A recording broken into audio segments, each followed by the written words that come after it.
야, 넌 식구도 아닌데 여기 앉을 자격 없어. 주방 가서 서서 먹어. 다이어트도 되고 좋잖아. 제가 남이라면 남의 집엔 그쪽들도 살 자격 없는 거 아닙니까? 상다리가 부러지게 차려진 사내 진미, 그리고 부엌을 향해 삿대질을 해대며 콧대를 세우는 시누이.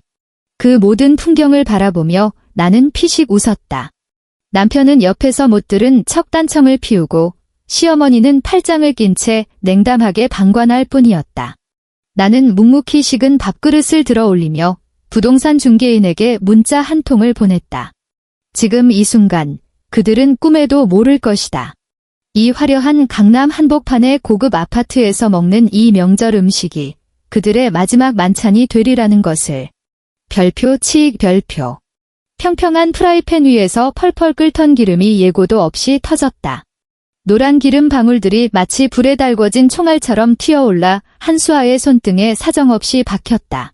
그 순간 살가죽이 타들어가는 듯한 끔찍한 통증이 신경을 타고 머리끝까지 치솟았다. 하지만 한수아는 비명 한마디 지르지 않았다. 그저 아랫입술을 피가 날 정도로 꽉 깨물 뿐이었다. 입안에서 비릿한 쇠맛이 느껴질 때까지. 그녀의 손이 허공에서 2초간 뻣뻣하게 굳었다가 이내 입력된 프로그램대로 움직이는 기계처럼 산더미같이 쌓인 녹두전을 다시 뒤집기 시작했다. 아이고, 너 지금 뭐 하니? 군뱅이도 아니고 동작이 왜 이렇게 굼떠? 부엌 문 너머로 시어머니의 날카로운 목소리가 날아와 꽂혔다. 거친 사포로 고막을 문지르는 듯한 듣기만 해도 신경이 곤두서는 목소리였다.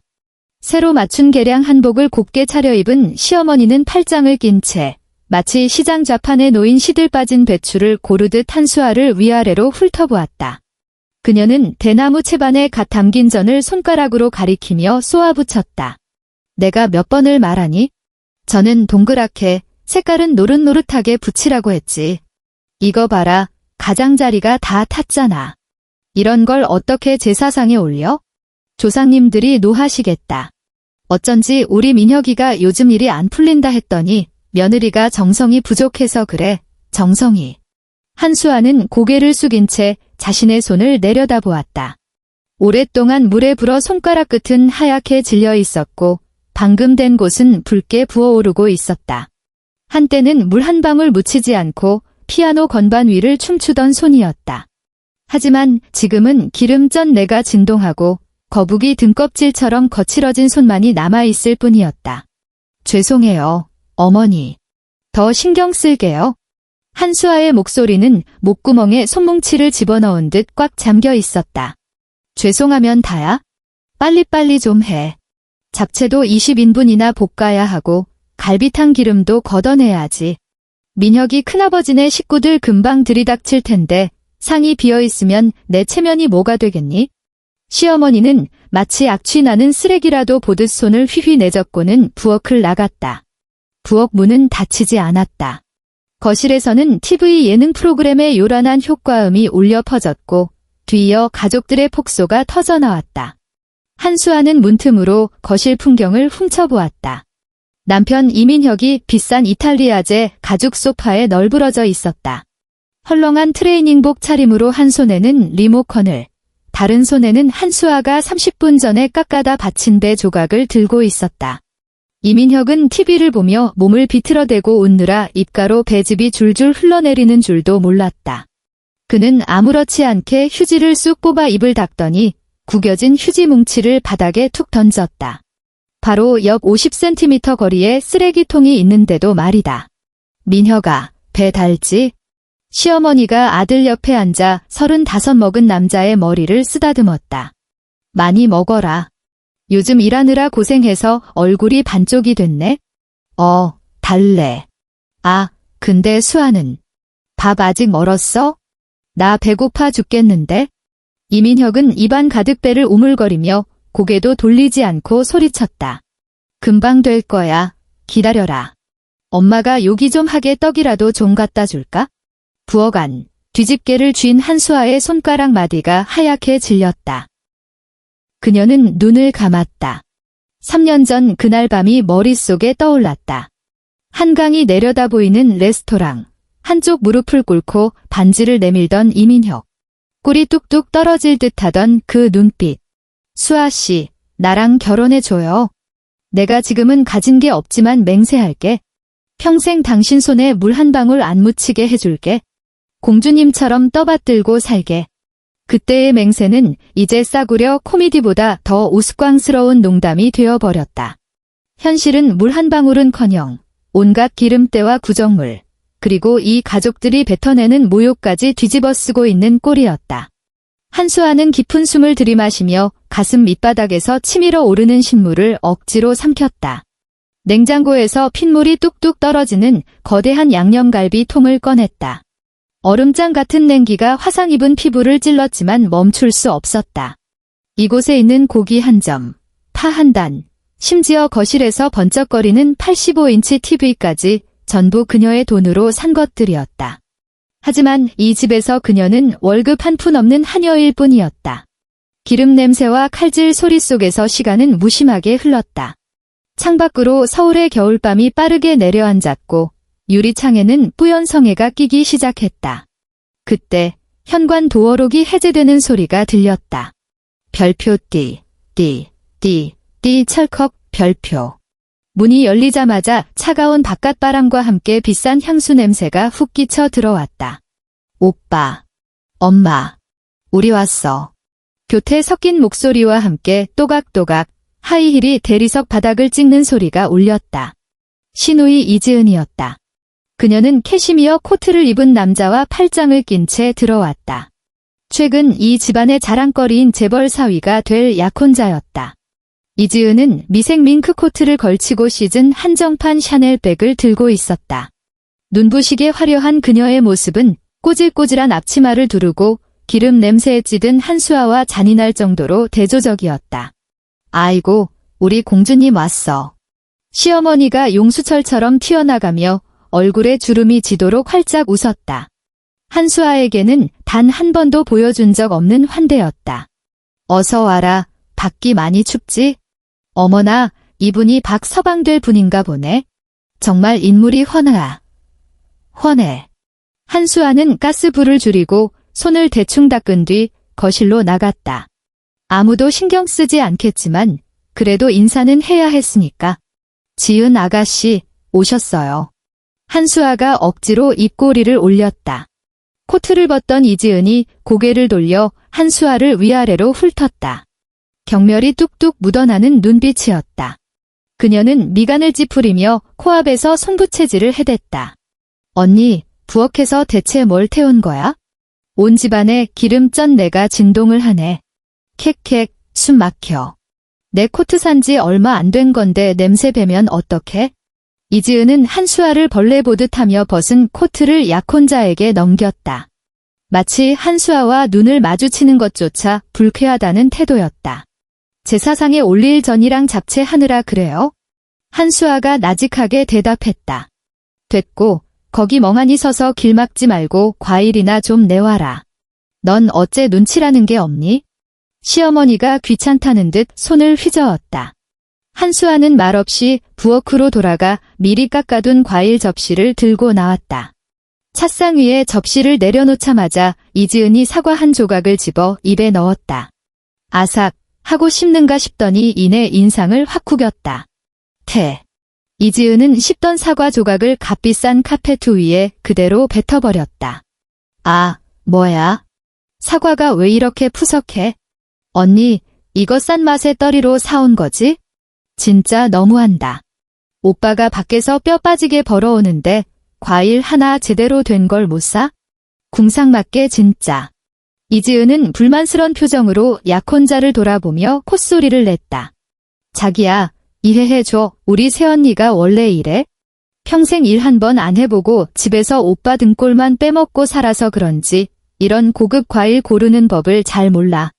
우리처럼 백화점 식품관 VIP 과일만 먹던 사람들은 이런 거 못 먹는데, 그치? 남자는 난처한 듯 웃으며 한수아를 힐끗 보았다. 그 눈빛에는 동정심과 함께 묘한 우월감이 서려 있었다. 마치 기생충을 바라보는 듯한 눈빛. 기생충. 직접 말하진 않았지만 그 단어가 비수가 되어 한수아의 심장에 꽂혔다. 오빠 등골을 빼먹어? 한수아의 머릿속에서 혈관이 터질 듯 꿈틀거렸다. 이민혁 월급 350만 원, 그중 자기 용돈, 차 할부금, 시어머니 몰래 찔러주는 용돈 빼면 생활비로 내놓는 돈은 고작 50만 원이다. 반면 이 강남 노른자위 땅에 있는 시가 30억짜리 아파트 관리비, 공과금, 온 가족 보험료, 식비, 심지어 지난달 이지은이 극은 명품 가방 카드값까지. 그 모든 게 누구 카드로 결제됐는데? 한수아가 참다 못해 입을 때려는 찰나 이민혁이 끼어들었다. 지은아, 그만해. 내 새언니도 고생해서 차린 건데? 말은 그렇게 했지만 이민혁의 시선은 스마트폰 게임 화면에 고정된 채였다. 성이라곤 눈꼽만큼도 없는 말투였다. 수아야, 가서 딸기나 다시 씻어와. 알 굵은 걸로. 그 순간 소파에 누워 킬킬거리는 남편을 보며 한수아의 마음속에 남아있던 마지막 불씨가 꺼졌다. 저녁 식사 시간이 되었다. 거대한 6인용 식탁 위에는 한수아가 하루 종일 허리가 끊어지도록 만든 음식들이 가득했다. 갈비찜, 잡채, 모듬전, 조기구이, 나물 무침 20가지가 넘는 반찬들이 임금님 수라상처럼 화려하게 펼쳐졌다. 시부모님, 이민혁, 이지은 커플, 그리고 방금 도착한 시아주버닌에 쌓인 가족까지. 식탁은 이미 사람들로 꽉 차 있었다. 한수아는 김이 모락모락 나는 국냄비를 들고 부엌에서 나왔다. 이제 앉아서 한술 뜨려나 싶어 식탁을 둘러보았다. 하지만 빈자리는 없었다. 심지어 초등학생인 시족한 녀석까지 떡하니 한 자리를 차지하고 앉아 있었다. 그녀가 앉을 의자는 어디에도 없었다. 순간 정적이 흘렀다. 뜨거운 냄비를 들고 어정쩡하게 서 있는 한수아에게 모두의 시선이 쏠렸다. 마치 초대받지 않은 불청객을 보는 눈빛들이었다. 어머, 자리가 모자라네. 시어머니가 호들갑을 떨었지만 엉덩이를 떼어줄 생각은 전혀 없어 보였다. 식탁을 좀 더 큰 걸 살 걸 그랬나 보다. 엄마, 준호더러 쏙파 가서 먹으라고 할까? 이민혁이 눈치를 보며 기어들어가는 목소리로 물었다. 안 돼. 동서가 날카롭게 소리쳤다. 우리 준호 한창 클 때라 밥상머리 교육이 얼마나 중요한데. 그리고 손님을 소파에서 먹게 하는 법이 어디 있어요? 맞아. 이지은이 약혼자의 밥그릇에 갈비찜을 올려주며 느긋하게 거들었다. 여긴 우리 식구들끼리 오붓하게 먹는 메인 테이블이잖아. 언니, 솔직히 언니는 남이잖아. 출가외인이라며? 게다가 부엌에 치울 것도 산더미인데 여기 앉아서 먹으면 마음 불편해서 넘어가겠어? 이지은이 고개를 들어 한수아를 빤히 쳐다보며 입꼬리를 비릿하게 올렸다. 그리고 점쟁이가 그러는데 며느리 기가 너무 세면 집안 재물복이 달아난대. 우리 오빠 앞길이랑 집안 평화를 위해서 언니가 좀 희생해. 부엌에 보조 식탁 있잖아. 거기서 서서 먹으면 소화도 잘 되고 다이어트도 되고 좋겠네. 부엌 가서 먹어. 그 말은 한수아의 귓가에 사형 선고처럼 울렸다. 그녀는 이민혁을 쳐다보았다. 평생 지켜주겠다던 그 남자는 지금 밥그릇에 코를 박고 묵묵히 숟가락질만 하고 있었다. 그는 침묵했다. 아니, 동조했다. 주변의 공기가 차갑게 얼어붙는 것 같았다. 가족들의 웃음소리, 젓가락 부딪히는 소리가 지옥에서 들려오는 비웃음처럼 느껴졌다. 네, 알겠습니다. 한수아는 자신의 목소리가 너무나 차분해서 소름이 돋았다. 울지도 화내지도 않았다. 그저 가볍게 고개를 끄덕이고는 식탁 한가운데 유일하게 남은 공간에 국냄비를 내려놓았다. 맛있게들 드세요. 그녀는 등을 곧게 펴고 뒤를 돌았다. 그리고 어두컴컴하고 기름 냄새가 배어있고 더러운 설거지감이 쌓여있는 부엌을 향해 걸어갔다. 등 뒤에서 다시 왁자지껄한 웃음소리가 터져나왔다. 마치 그녀가 사라지기를 기다렸다는 듯이. 부엌으로 들어온 한수아는 미닫이 문을 조용히 닫았다. 문 하나를 사이에 두고 빛과 어둠이 갈렸다. 그 문은 그녀의 마지막 존엄성을 지키는 경계선이었다.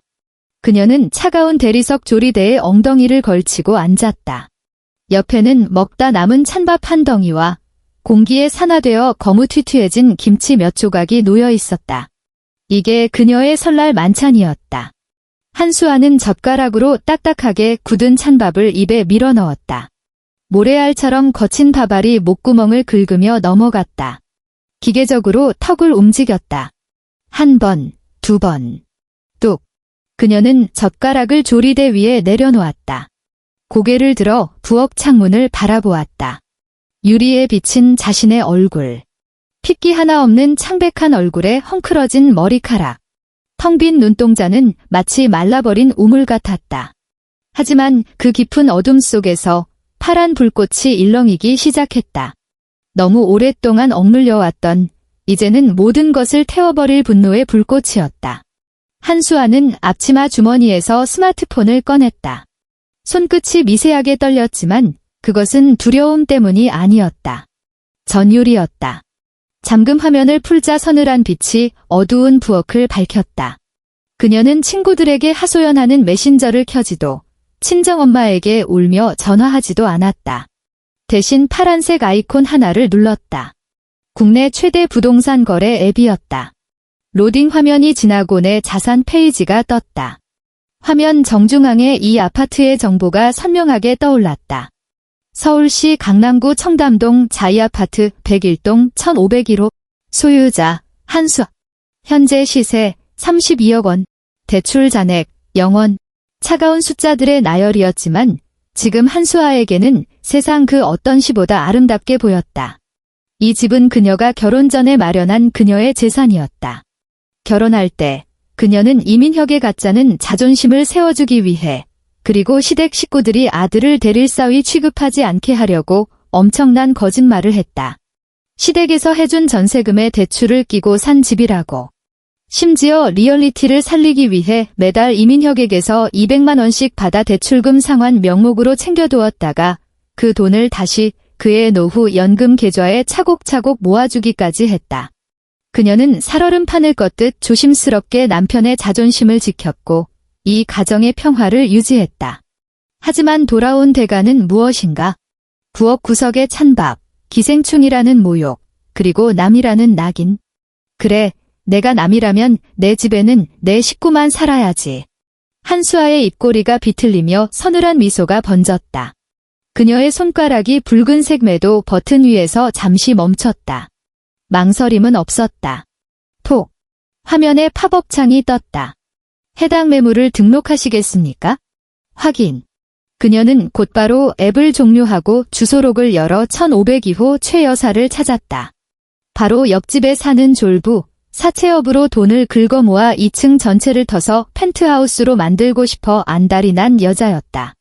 최 여사는 몇 번이나 한수아를 찾아와 시세보다 10% 더 쳐주겠다고 제안했지만 그때마다 한수아는 가족들과의 추억 눈운하며 거절했었다. 이제 때가 되었다. 통화 연결음이 딱 한 번 울리자마자 상대방이 전화를 받았다.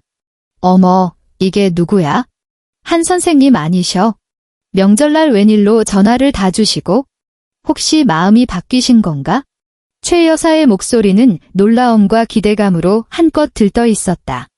한수아는 숨을 고른 뒤 천년 묵은 얼음장처럼 차가운 목소리로 말했다. 최 여사님, 그때 말씀하신 거요. 제가 생각을 좀 해봤는데요. 어머, 정말 팔 거야? 수학이 넘어 목소리가 옥타브를 높였다. 네, 팝니다. 다만 조건이 있어요. 한수아는 창밖의 칠흑 같은 어둠을 응시하며 또박또박 말했다. 전액 현금 박치기. 그리고 반드시 오늘, 지금 당장 계약해야 해요. 지금. 아이고, 한 선생님. 오늘 설날이잖아. 아무리 내가 사고 싶어도 이건 너무 급한데. 30억. 한수아가 미끼를 던졌다. 지금 당장 변호사 대동하고 수표 들고 오시면 2억 깎아드릴게요. 30억. 현금 거래. 여사님이 도장만 찍으면 이 집 오늘 밤부터 여사님 거예요. 전화기 넘어가 순간 조용해졌다. 2억 원에 내고. 아무리 돈 많은 최 여사라도 거절할 수 없는 달콤한 제안이었다. 3초 후, 최 여사의 다급한 목소리가 터져나왔다. 배경으로 우당탕거리는 소리가 들렸다. 콜. 무조건 콜이야. 한 선생님 전화 끊지 마. 내 전담 변호사 놈, 자고 있어도 머리채 잡고 끌고 갈 테니까. 딱 15분, 아니 10분만 기다려. 내가 기어서라도 갈게. 네, 기다릴게요. 전화를 끊은 한수아는 휴대폰을 조리대 위에 던져두었다. 그녀는 닫힌 부엌 문을 바라보았다. 거실에서는 여전히 웃음소리가 끊이지 않았다. 이지은은 약혼자에게 받은 다이아 목걸이를 자랑하고 있었고 시어머니는 아들이 효자라며 침이 마르도록 칭찬하고 있었다. 웃어라. 마음껏 웃어둬라. 그게 당신들이 이 집에서 누리는 마지막 웃음이 될 테니까. 15분의 사형수에게는 긴 시간이겠지만 집행관인 한수아에게는 폭풍전야의 고요함일 뿐이었다. 그녀는 수도꼭지를 틀어 찬물로 세수를 했다. 얼음장 같은 물방울이 얼굴에 기름기를 씻어내고 눈동자에 남아있던 일말의 미련까지 씻어내렸다. 젖은 얼굴을 닦고 헝클어진 머리를 단정하게 묶었다. 그리고 기름때로 얼룩진 앞치마를 벗었다. 결혼 첫해 현모양처가 되겠다는 부푼 꿈을 안고 샀던 곰돌이 무늬 앞치마. 그녀는 그것을 구겨서 발밑 쓰레기통에 처박아 버렸다. 별표 딩동 딩동 이 별표. 초인종 소리가 거실의 평화를 깨뜨렸다. 누구야? 이 시간에. 시어머니의 짜증 섞인 목소리가 들렸다. 민혁아, 내가 좀 나가봐라. 택배기사가 주소를 잘못 찾았나 보다. 아씨, 밥 좀 편하게 먹자는데 누가 이민혁이 투덜거리며 슬리퍼를 끌고 나가는 소리가 들렸다. 한수아는 부엌에 서서 움직이지 않았다. 속으로 카운트다운을 시작했다. 3, 2, 1. 최 여사님. 이 늦은 시간에 웬일이세요? 그리고 뒤에 이분들은 이민혁의 당황한 목소리가 들려왔다. 비켜 좀. 최 여사의 우렁찬 목소리가 현관을 쩌렁쩌렁 울렸다. 나 한 선생님 보러 왔어. 아유, 한 선생님. 어디 계셔? 나왔어. 변호사도 데려오고 수표도 가져왔어. 거실은 순식간에 아수라장이 되었다. 수아, 걔는 왜 찾아요? 시어머니가 날카롭게 소리쳤다. 집 사러 왔지 왜 왔겠어. 최 여사가 흥분을 감추지 못하고 외쳤다. 방금 한 선생님이 이 집 나한테 판다고 했거든. 현찰 30억에. 자자, 빨리 계약서 씁시다. 도장 찍고 나면 내일 바로 인테리어 업자 불러서 벽부터 헐어버릴 거니까. 뭐라고요? 집을 팔아. 가족들의 경악에 찬 비명이 동시에 터져나왔다. 이민혁이 사색이 되어 더듬거렸다. 최 여사님. 술 드셨어요? 이 집은 우리 부모님이 해주신 집인데 명의가 왜 수아로 되어 있다고 생각하세요? 뭔가 착각하신 것 같은데. 착각. 나 장사 30년 하면서 돈 계산 착각한 적 한 번도 없어. 최 여사가 코웃음을 치며 옆에 있던 양복 입은 변호사에게서 서류 봉투를 낚아챘다. 그녀는 서류 한 장을 꺼내 이민혁의 가슴팍에 턱하니 들이밀었다. 눈이 달렸으면 똑바로 봐. 이거 등기부 등본이야. 소유자, 한수아. 주민등록번호 앞자리까지 딱 맞지? 이 집주인은 한수아 씨라고. 당신들 이씨 집안이랑은 10원 한 장 관계없는 집이란 말이야. 거실에는 찬물을 끼얹은 듯한 정적이 흘렀다. 모든 사람들의 눈동자가 지진이라도 난 듯 흔들리며 서류를 향했다가 이내 부엌 쪽을 향했다. 그들이 철저히 무시하고 투명인간 취급했던 그 여자가 있는 곳을. 그때 부엌의 미닫이 문이 스르르 열렸다. 정적 속에 울려 퍼지는 레일 굴러가는 소리가 유난히 날카롭게 고막을 긁었다. 한수아가 걸어 나왔다. 기름전 앞치마를 벗어던진 그녀는 심플한 검은색 캐시미어 니트 차림이었다. 가녀린 몸매였지만 마치 곧게 뻗은 창처럼 꼿꼿했다. 그녀의 얼굴에서는 지난날의 주눅든 기색은 찾아볼 수 없었다. 대신 보는 사람의 심장을 서늘하게 만드는 냉기만이 감돌았다. 그녀는 손에 쥐고 있던 냅킨으로 입가에 묻은 물기를 우아하게 톡톡 닦아냈다. 그러고는 지나가는 길에 있는 식탁 위, 시어머니가 먹다 남긴 갈비탕 그릇 옆에 그 냅킨을 툭 던졌다.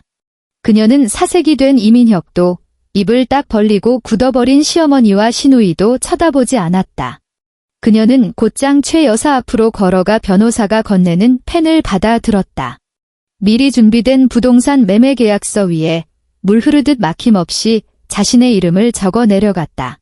한수아. 종이를 뚫을 듯 힘주어 꾹꾹 눌러 쓴 세 글자였다. 서명을 마친 그녀는 최 여사가 건네는 거액의 수표를 받아들었다. 숫자를 확인한 그녀는 수표를 반듯하게 접어 주머니에 넣었다. 그제야 그녀는 몸을 돌려 마치 벼락이라도 맞은 듯 멍청한 표정을 짓고 있는 가족들을 마주 보았다. 수아야, 이게 무슨 소리야? 이민혁은 손에 쥐어진 등기부 등본을 덜덜 떨며 들고 있었다. 그의 입술은 파르르 떨렸고 눈동자는 공포와 이해할 수 없다는 혼란으로 가득 차 있었다. 이 집 부모님이 전세금 보태주신 거잖아. 내가 매달 대출금 갚고 있었잖아. 한수아는 그를 바라보았다. 눈동자에는 그 어떤 감정의 파동도 일지 않았다. 그거 다 거짓말이야. 나직한 목소리였지만 그 소리는 좌중의 모든 사람 귓가에 또렷하게 박혔다. 당신의 그 가엾고 하찮은 자존심 상하게 하기 싫어서, 그리고 이 무능한 집구석 체면 좀 세워주려고. 그래서 거짓말했어? 이 집 내가 전액 현금으로 산 내 집이야. 대출. 그것도 속인 거야? 당신한테 받아간 그 돈은 고스란히 모아뒀어. 이혼 위자료로 쓰려고. 너 뭐라고 했니? 시어머니가 가슴을 부여잡으며 금방이라도 넘어갈 듯 비틀거렸다. 이런 독한 년이 있나? 감히 우리를 속여. 이건 사기야. 결혼하고 살았으면 공동 재산이지. 내가 무슨 권리로 집을 팔아. 특유 재산입니다. 옆에 서 있던 변호사가 안경을 추어올리며 차갑게 끼어들었다.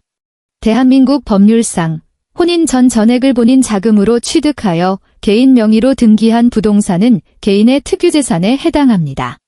이혼 시 원칙적으로 재산 분할 대상이 아닙니다. 이민혁 씨는 이 집에 대해 어떠한 기여도 하지 않았습니다. 시어머니는 다리에 힘이 풀려 의자에 주저앉았다. 그제야 상황 파악이 된 이지은이 비명을 지르며 벌떡 일어났다. 언니, 미쳤어. 집을 팔면 우린 어디서 살라고? 오늘 설날이야. 지금 우리를 길바닥으로 내쫓겠다는 거야? 언니 진짜 인성 바닥이다. 인성.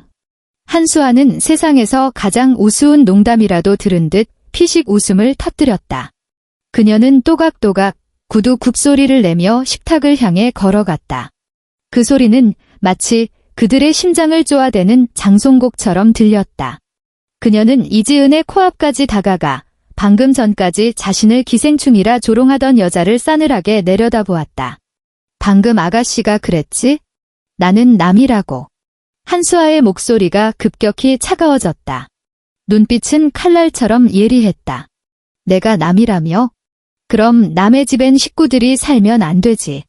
그녀는 손을 들어 현관문을 가리켰다. 손가락 끝은 흔들림 없이 곧게 뻗어 있었다. 지금 당장 너희들의 그 역겨운 허영심이랑 쓰레기들 다 챙겨서 내 집에서 꺼져. 이민혁이 다급하게 다가와 한수아의 팔을 잡으려 했다. 수아야, 제발 이러지 마. 무슨 오해가 있으면 말로 풀자, 응? 한수아는 닿는 것조차 끔찍하다는 듯 그의 손을 거칠게 뿌리쳤다. 마치 콧물 묻은 휴지를 떼어내듯 혐오스러운 표정이었다. 몸에 손대지 마. 그녀는 고개를 돌려 흥미진진하게 구경하고 있던 최 여사를 보며 입꼬리를 비틀어 올렸다. 최 여사님, 계약 끝났죠? 이제 이 집은 여사님 거예요. 불법 점거하고 있는 사람들 내보내게 보안요원 좀 불러주시겠어요? 최 여사는 잠시 멍하니 있다가 이내 호탕하게 웃음을 터뜨렸다. 으하하하. 좋아. 나 이런 성격 딱 마음에 들어. 한 선생님, 걱정 마. 쓰레기 치우는 건 내가 또 전문이지. 말이 끝나기 무섭게 최 여사는 휴대폰을 꺼내 보안실로 전화를 걸었다. 여보세요? 보안실이죠? 나 1502호 입주민인데 여기 1501호에 웬 잡상인들이 들어와서 난동을 피우네. 무단 침입이니까 지금 당장 애들 좀 올려보내서 싹 다 끌어내요. 네, 전부 다. 이지은의 약혼자 박준영의 얼굴은 이미 흑빛이 되어 있었다. 그는 이 난장판을 소위 재벌가라던 집안이 순식간에 사기꾼 집단으로 전락하는 꼴을 목격하고 있었다. 이지은 가족의 바닥을 드러낸 추악한 민낯을 보며 그는 뒷걸음질 쳤다. 그는 슬그머니 이지은과 끼고 있던 팔짱을 풀고 뒤로 물러섰다. 자기야, 이지은이 당황해서 뒤를 돌아보았다. 그 지은 씨. 남자는 넥타이를 매만지며 시선을 피했다. 갑자기 집에 급한 일이 생긴 게 생각나서. 저기, 나 먼저 가볼게. 말을 마치자마자 그는 이지은이 울부짖으며 부르는 소리도 무시한 채 현관을 향해 내달렸다. 마치 뒤에서 귀신이라도 쫓아오는 듯 필사적인 뒷모습이었다. 오빠. 준영 오빠, 가지마. 이지은이 쫓아가려다 긴 치맛자락에 걸려 볼품없이 바닥에 나뒹굴었다. 한수아는 그 광경을 차갑게 지켜보았다. 절망에 빠진 이민혁의 눈빛, 바닥을 치며 통곡하는 시어머니. 그녀의 가슴 속에는 티끌만한 동정심도 없었다. 오직 전율에 가까운 통쾌함만이 차올랐다. 그녀는 현관으로 걸어가 구석에 처박아 두었던 자신의 캐리어를 집어들었다. 미리 싸둔 짐이었다.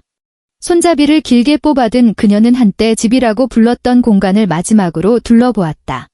그곳은 이제 혼란과 비명, 그리고 뒤늦은 후회로 가득 차 있었다. 하지만 그건 이제 그녀와는 상관없는 일이었다. 보안요원들이 들이닥치는 것을 보며 한수아는 미련 없이 현관문을 나섰다. 엘리베이터 문이 그녀 앞에서 스르르 열렸다. 그녀는 안으로 들어가 지하 1층 버튼을 눌렀다. 거울처럼 반짝이는 스테인리스 벽면에 그녀의 모습이 비쳤다. 그녀는 왼손을 들어 올려 네 번째 손가락에 끼워진 낡은 결혼 반지를 응시했다. 한수아는 깊은 숨을 들이마시며 반지를 빼냈다. 차가운 조명 아래서 금속 고리가 마지막으로 반짝였다. 별표 띵이 별표. 엘리베이터 문이 닫히기 시작했다. 문틈이 완전히 맞물리기 직전 그녀는 손가락을 놓았다. 별표 챙그랑 별표. 반지는 엘리베이터 박복도 바닥에 떨어져 맑고 날카로운 파열음을 내더니 어둠 속 어딘가로 굴러가 버렸다.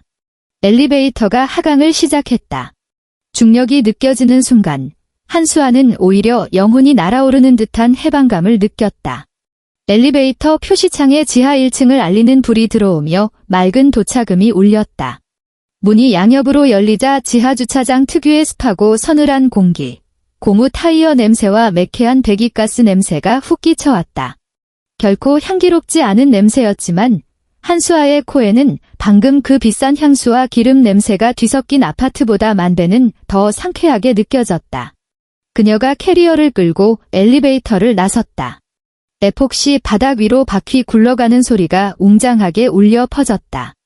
출구를 향해 택시를 부르려던 찰나 기둥 뒤편에서 다급하고 허둥대는 발소리가 들려왔다. 젠장. 젠장. 차 키가 어디 갔지? 한수아는 걸음을 멈추고 고개를 돌렸다. 어두침침한 센서등 아래 방금 전까지만 해도 콧대 높던 재벌 사위 박준영이 자신의 포르쉐 옆에 쭈그리고 앉아 있었다.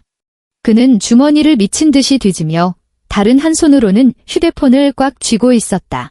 얼굴은 구겨진 휴지 조각처럼 일그러져 있었다. 그는 겁에 질려 있었다. 위층에서 목격한 그 충격적인 파국, 약혼녀 집안이 빈털터리라는 사실, 그리고 사기와 빚잔치에 휘말릴지도 모른다는 공포가 그의 신사적인 가면을 박살낸 것이다. 박준영 씨. 한수아가 차분하게 입을 열었다. 박준영은 소스라치게 놀라며 손에 쥐고 있던 차 키를 바닥에 떨어뜨렸다. 그가 고개를 번쩍 들었다. 한수아를 발견한 그의 눈동자에 당혹감과 공포, 그리고 깊은 경계심이 스쳤다. 그는 키를 주울 생각도 못하고 뒷걸음질 치며 차 문의 등을 기댔다. 형수님. 아니, 한 선생님. 저는 저 집안이랑 상관없습니다. 정말이에요. 저 사람들이 사기꾼인 줄 몰랐어요. 저도 피해자라고요. 한수아는 남자를 물끄러미 바라보았다. 불과 30분 전 이지은과 함께 자신을 쓰레기 보듯 쳐다보던 남자였다. 알아요. 한수아의 목소리가 텅 빈 주차장에 명료하게 울렸다. 금속성 냉기가 서린 목소리였다. 그래서 충고 하나 해드리는 거예요. 그녀는 캐리어를 밀며 박준영 앞으로 천천히 다가갔다. 또각, 또각. 구두 굽소리가 박준영의 팽팽한 신경줄을 건드렸다. 그녀는 그에게서 2걸음 떨어진 곳에 멈춰서서 시선을 엘리베이터 쪽으로 돌리며 무심하게 말했다. 잊은 카드빚이 대충 5천만 원, 이민혁 차 할부 남은 게 6천. 그리고 시어머니가 밖에서 끌어다 쓴 사채가 얼마인지는 나도 다 못 세요. 지금 안 가면 경찰이 오거나 소문 듣고 쫓아온 사채업자들하고 마주칠 텐데 예비 사위인 당신도 무사하진 못할 거려. 박준영의 얼굴이 백지장처럼 하얗게 질렸다. 입술이 파들파들 떨려 말조차 제대로 나오지 않았다. 아, 그리고 한수아의 입가에 희미한 미소가 번졌다. 인간의 추악함을 비웃는 마지막 조소였다. 임신, 그거 가짜예요. 당신이랑 결혼 서두르려고 꾸민 쇼니까? 못 믿겠으면 산부인과 기록 떼어보세요. 그 말은 결정타였다. 박준영의 마지막 망설임이 산산이 조각났다. 이 미친 사기꾼 집안. 박준영은 이를 갈며 욕설을 내뱉고는 허둥지둥 바닥에 떨어진 차 키를 주워들었다. 손이 너무 떨려 열쇠 구멍을 2번이나 헛손질한 끝에 겨우 시동을 걸었다. 별표 부웅이 별표. 엔진이 거친 굉음을 토해냈다. 박준영은 한수아를 다시 쳐다보지도 않고 창문도 닫지 않은 채 엑셀을 밟았다. 포르쉐가 날카로운 비명을 지르며 바닥에 타이어 자국을 남기고 출구 경사로를 향해 미친 듯이 돌진했다.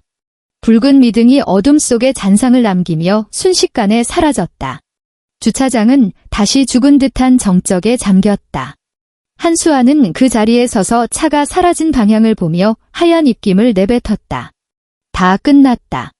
그 가식적인 가족놀이, 계산적인 결혼, 구역질 나는 연극들이 저 차의 배기음과 함께 그녀의 인생에서 완전히 떨어져 나갔다. 그녀는 코트 주머니에서 휴대폰을 꺼냈다. 화면에는 부재중 전화 52통이 찍혀 있었다.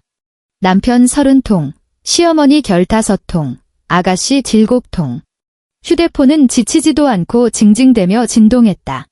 손바닥에 전해지는 그 떨림이 마치 살려달라고 발버둥 치는 벌레 같았다. 화면이 다시 켜지며 문자가 도착했다. 발신자, 이민혁. 한수아는 미리 보기로 내용을 훑었다.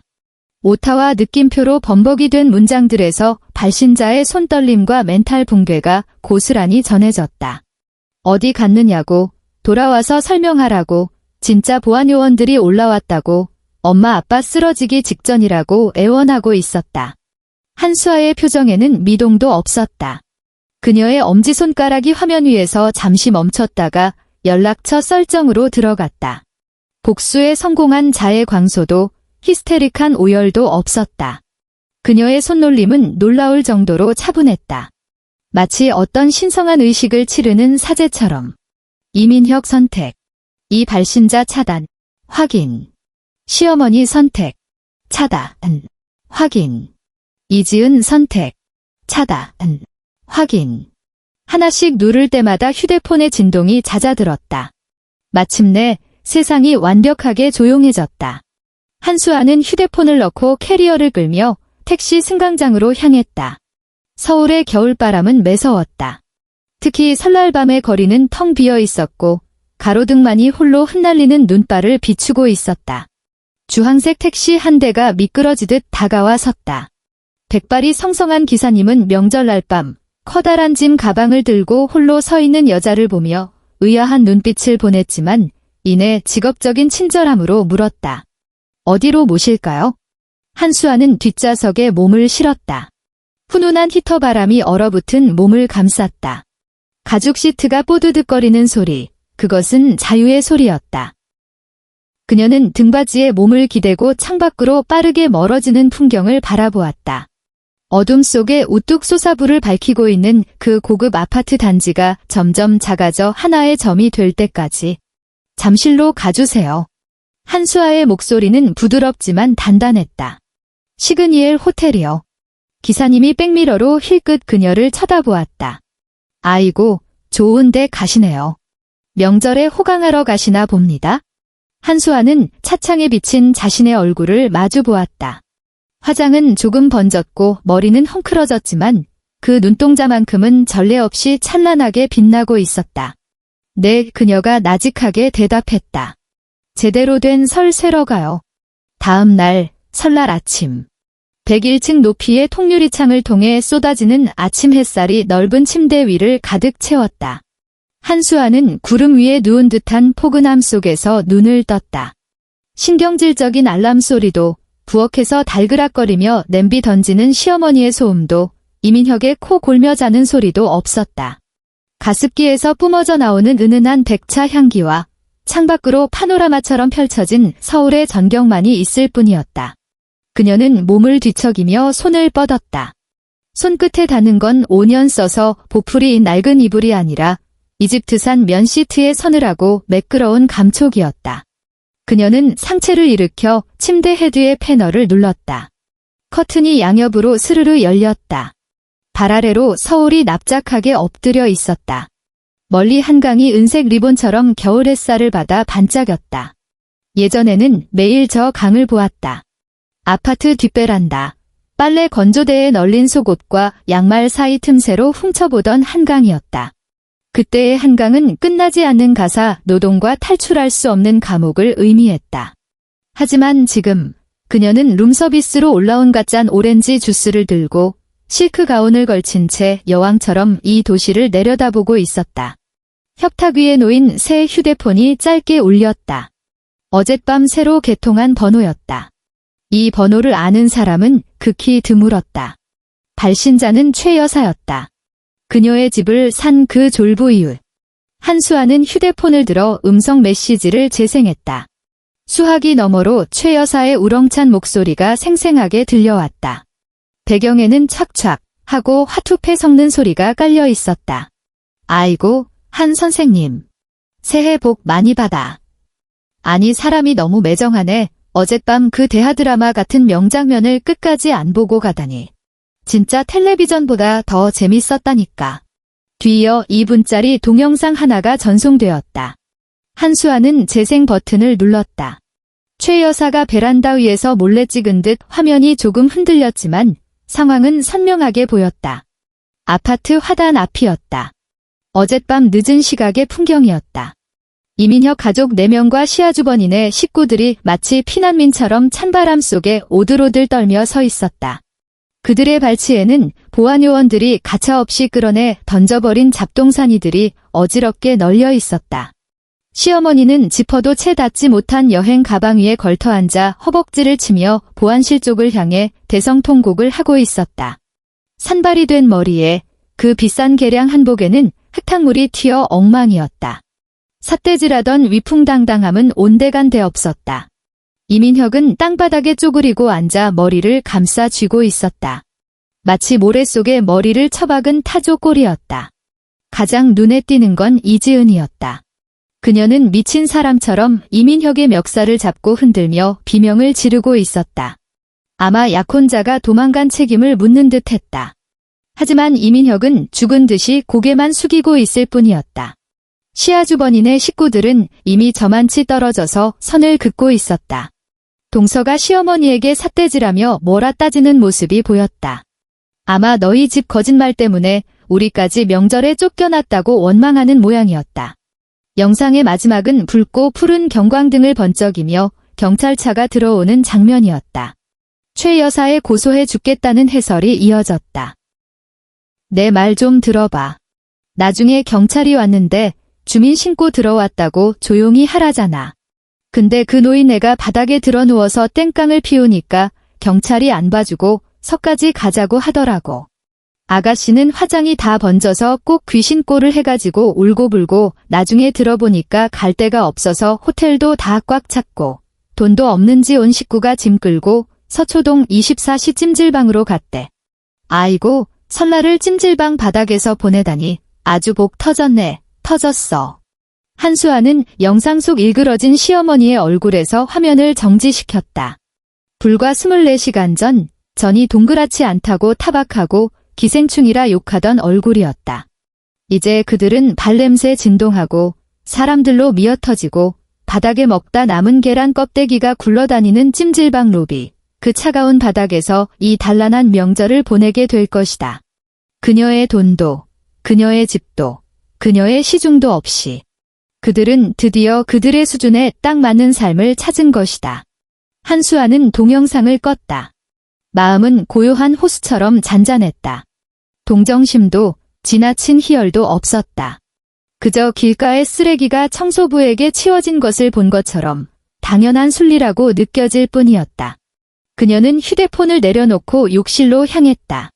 거대한 원형 욕조에는 이미 따뜻한 물이 가득 받아져 있었고 수면 위에는 장미꽃잎과 거품이 두껍게 떠 있었다. 한수아는 가운을 벗고 나신으로 물속에 들어갔다. 따뜻한 물살이 전신을 감싸며 굳어있던 세포 하나하나를 깨웠다. 그녀는 욕조 가장자리에 머리를 기대고 눈을 감았다. 지난 3년의 기억들이 주마등처럼 스쳐 지나갔다. 처음 김장을 하던 날 고춧가루 독에 빨갛게 부어올랐던 손. 시어머니에게 모욕당하고 화장실에 숨어 소리 죽여 울던 밤. 이민혁이 자기 카드로 전 여자친구에게 가방을 사준 걸 알았을 때의 충격과 인내. 그 기억들은 독사처럼 그녀의 심장을 갉아먹곤 했었다. 하지만 지금 그 기억들은 피어오르는 수증기와 함께 그녀의 몸에서 증발해 사라지고 있었다. 한수아. 그녀는 나직하게 자신의 이름을 불러보았다. 이민혁의 처도, 이씨 집안 며느리도 밥 해주는 여자도 아니었다. 오직 한수아였다. 그녀는 물 밖으로 손을 들어 올렸다. 여전히 조금 거칠지만 이제는 기름때가 완전히 씻겨나간 자신의 손을 응시했다. 그녀는 욕조 옆 선반에 둔 태블릿 PC를 집어들었다. 화면에는 항공권 예매 사이트가 떠 있었다. 출발지 서울 딘천 ICN. 도착지. 그녀의 손가락이 지도를 미끄러지듯 훑었다. 세상은 넓었고 그녀는 어디든 갈 수 있었다. 돈도 있고 시간도 있고 무엇보다 자유가 있었다. 마침내 그녀의 손가락이 멈춘 곳은 멀고도 햇살이 가득한 곳이었다. 스위스, 취리히. 편도. 돌아오는 표는 필요 없었다. 그녀는 결제 버튼을 눌렀다. 화면 중앙에 결제 완료를 알리는 초록색 체크 표시가 선명하게 떠올랐다. 한수아는 태블릿을 내려놓고 옆에 둔 샴페인 잔을 들었다. 황금빛 액체가 잔 속에서 찰랑거렸고 미세한 기포들이 끊임없이 솟아올라 표면에서 터지며 청량한 소리를 냈다. 그녀는 통유리창 너머 끝없이 펼쳐진 파란 하늘을 향해 가볍게 잔을 들어 올렸다. 나를 위하여. 그녀는 샴페인을 한 모금 머금었다. 차갑고 달콤하면서도 끝맛은 살짝 시큼한, 그것은 다시 태어난 삶의 맛이었다. 끝.